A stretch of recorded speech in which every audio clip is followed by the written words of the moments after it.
My husband had a serious injury weeks ago. He's bedridden and his family come to see him every day. Mother-in-law keeps drilling what I need to do to make my husband comfortable but does nothing to help. Just visits every day and sits around expecting to be fed and entertained. Sometimes Bill, his wife and kids join them and turn the house into a mess. Yesterday Mil, her husband and son came again. They checked on my husband then went to sit in the living room for hours. I served them coffee and croissant. Hours later my husband threw up again, second time.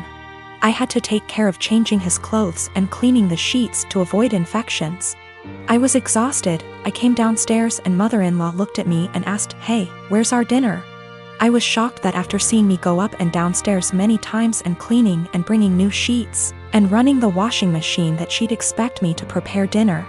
I'd already eaten a sandwich at 6 and yogurt. I have problems with my stomach and stress and pregnancy made it worse. I'm 4 months in. I pointed at the kitchen and told her to help herself out. She gave me a look then said she didn't expect me to ask her to cook dinner at my house. I said I didn't expect her to ask me to cook dinner while I'm taking care of her son. She started arguing about the way I spoke about my husband saying as his partner. This is the least I could do and called me unhinged for throwing in her face that I'm helping my husband. She got her husband involved asking what his thoughts were on me making guests go hungry and forcing them to cook themselves, when this supposed to be my duty as a host homeowner. Father-in-law said they could order food and call it a day and yelled at my younger brother-in-law to stop playing on his phone and order food, but mother-in-law got mad and lashed out criticizing me saying I wasn't up to the challenge of taking care of my home and my guests like an adult. I lost it on her and told them to leave since she kept yelling disrupting my husband's sleep. She left after saying she felt sorry for her son and grandbaby with an aggressive wife and a mother like me. She told everyone and my older brother-in-law said he understood I'd a lot on my plate, but lectured me about how I should have respect for his mom who was a guest. Repeatedly saying if that was his wife she wouldn't have acted this way. And that I shouldn't use taking care of my husband against them. He asked me to apologize but I didn't. I am a 28-year-old woman and have been married to my husband, a 32-year-old man since 2018. My husband is ethnically Japanese and a second-generation American. His parents are from Osaka. He kind of sort of half speaks Japanese, mostly sentences he has memorized / greetings. And his parents speak great English. On the other hand, I lived in Japan for 3 years, so I am conversationally pretty good. I have studied hard to get to the level I'm at, and I have passed level 2 of the Japanese language proficiency test. Not great, but not bad. Lately, my husband is super into me calling him Goshijin-sama, which can be translated to my honored husband. It's extremely unusual to call your own husband this, as it is usually reserved for other people's husbands as a respectful term. But it's kind of an anime / Japanese geek culture thing. I was okay with it in private because it makes him happy. Last week went to his parents' house for dinner, and on the way over he asked if I could call him Goshijin-sama all evening. I immediately shot his idea down with a firm no, because that would be super embarrassing. His parents are native Japanese speakers in their 60s. I'm not going to subject them to what you'd pay a waitress in a maid cafe $20 for a cup of coffee to call you.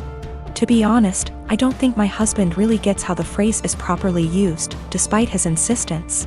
He kept trying to convince me, reminding me that he is Japanese and knows what is proper. Despite the fact that I speak better Japanese than him, but I was having none of it. I just shut down and tuned him out. We got there, and sometime into the night I called his name to ask if he wanted a drink. Despite him being in hearing range, he ignored me. I said it again, and this time he looked at me, gave me this pleading shrug, and then turned back to the TV. I didn't get him a drink and just got myself one. A while later, I said his name again, and he audibly sighed. He told me that he wanted me to call him what I call him at home.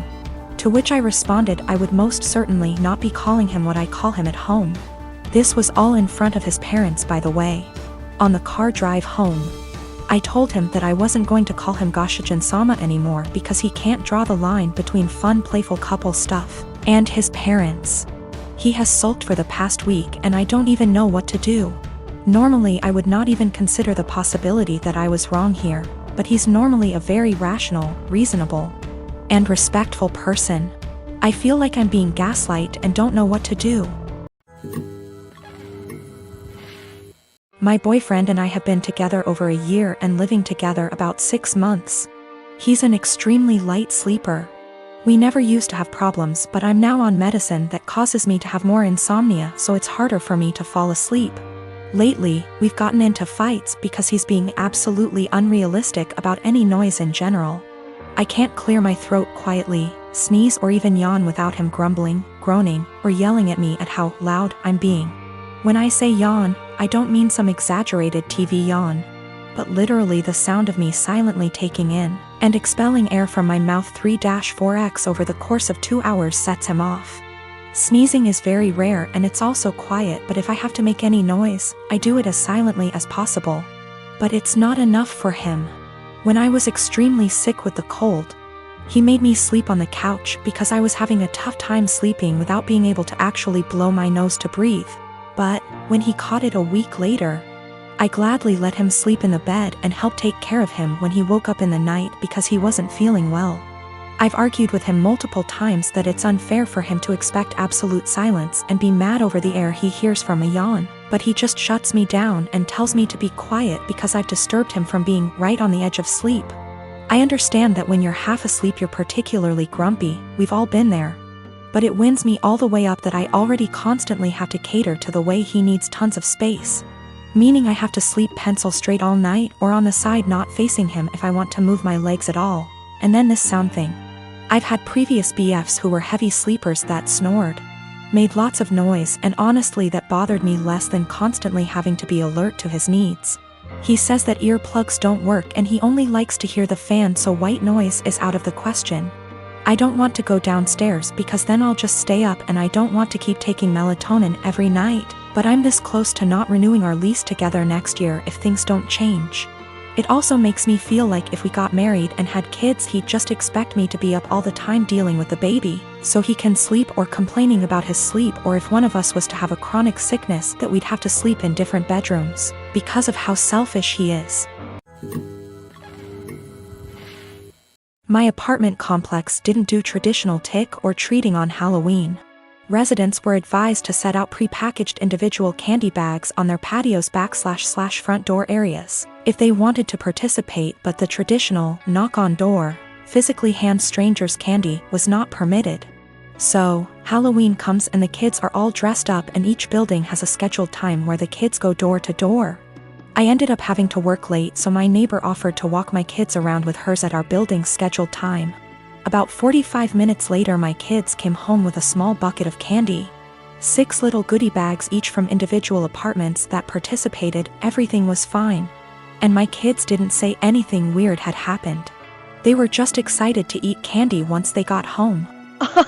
The next day I took my kids to the park directly across from our apartment complex. My neighbor was there with her kids as well. The kids were playing and she took out one of those individual goodie bags with candy in it from her purse and started to loudly rummage in it. She ate several pieces of candy and my daughter eventually noticed. Ran up and asked if she could have a piece, and my neighbor responded, "Nope, this is my tax candy. Remember that this was my reward for taking you trick or treating last night." I was a little weirded out by that statement and asked what she meant. She said that since she is the one who had to take the kids out, she took 5 bags from each of my kids as a tax. Her son then chimes in and said, "You only took 2 bags from us." She responded with, "But I'm your mom. I was doing OP a favor so they get a higher candy tax." I was thinking about how to respond when I noticed that she was holding a Starburst candy and decided to just smile and nod and go back to watching my kids. I let her continue to finish off the bag of candy and then said, "Hey, aren't you vegan? You know a lot of those candies are made with animal products, right?" I explained what gelatin was and how a lot of those candies are made with it. She was horrified, Googles it, and then told her kids that they were leaving. She said something about how she was going to be sick and stormed off. Now she's giving me dirty looks every time we see her and won't let her kids play if she shows up at the park and we are there. My husband thinks I'm an asshole cause I should have either not said anything about the gelatin or said something right away when I noticed. I don't think it's my job to tell a vegan what is and isn't vegan though, and she deserved it for stealing candy from little kids. When we got home from the park after the gelatin incident, I sat my kids down and asked why they didn't tell me that the neighbor took half of their candy. My oldest kid is 6 and my youngest kid is 4. 6-year-old explained that as they went door to door during their designated trick-or-treating time, she would have my 4-year-old grab 2 bags instead of 1 from each apartment for the majority of them. She explained it to my kids that they were grabbing extra bags for her to be handed over at the end as taxation. So either freaking way she was directly taking candy from my kids or taking candy from other kids through mine. As for the authenticity of her vegan sim, I may have exaggerated when I said super vegan when I first posted this. She claims to be vegan and is very in people's faces about the benefits, etc. It's 100% about the health side. She brags about veganism curing cancer, diabetes, even some mental health issues. I have never once heard her talk about the benefits for animals. She also sells herbal tea products, customized gym clothing, etc. So she totes a pretty big vegan lifestyle, if that makes sense. Now for the gelatin.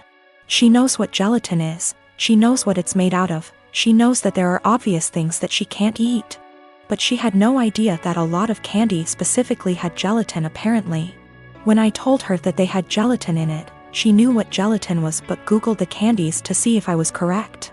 I think she is either really dumb or she eats non-vegan stuff all the time when no one's watching, and had to pretend to be horrified about it at this point.